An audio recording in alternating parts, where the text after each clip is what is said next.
Hello বন্ধুরা, কেমন আছো তোমরা সবাই?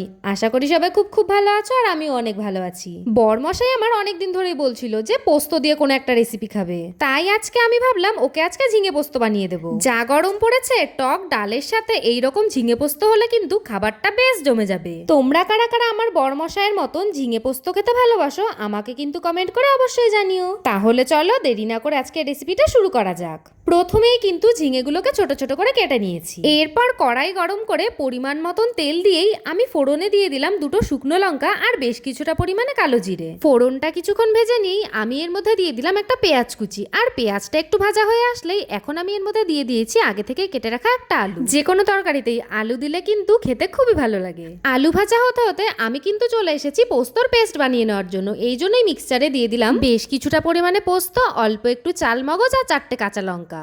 আলুগুলো কিন্তু ভালো করে ভাজা হয়ে গেছে। এখন আমি এর মধ্যে পোস্তর পেস্ট দিয়ে দিলাম। পোস্তর কাঁচা গন্ধ যাতে না লাগে তাই জন্য কিন্তু ভালো করে নেড়েচেড়ে আমি পোস্তটাকে ভেজে নিচ্ছি। আগে থেকে কেটে রাখা ঝিঙেগুলোকে পোস্তর মধ্যে দিয়ে সমস্ত কিছু কিন্তু আমি ভালো করে ভেজে নেব। এই রান্নাটা করতে কিন্তু একদমই অল্প সময় লাগে। চলো ঝিঙে পোস্ত হতে হতে তোমাদের কিছু সুন্দর সুন্দর কমেন্ট পড়ে নেওয়া যাক। পারমিতা বিশ্বাস দিদিভাই বলছে, তোমার ভিডিও আমার খুব ভালো লাগে, প্রতিদিন তোমার ভিডিও দেখি, প্লিজ একবার আমার নামটা নিও। এই তো দিদিভাই, আমি তোমার নামটা নিয়ে নিলাম। প্রিয়াঙ্কা মিশ্রা দিদিভাই আমাকে বলছে, দিদিভাই তুমি কেমন আছো আর দাদা ভাই কেমন আছো অবশ্যই জানিও। আমরা খুব ভালো আছি, তুমি কেমন আছো দিদিভাই? কুচি সাতরা আইডি থেকে একজন দিদিভাই আমাকে কমেন্ট করেছে, তোমাকে অনেকগুলো ভিডিওতে কমেন্ট করেছি কিন্তু তুমি তো আমার নামটা নিলে না, কি আর করা যাবে, আর বলবো না। এই তো দিদিভাই, আমি তোমার নামটাও নিয়ে নিলাম।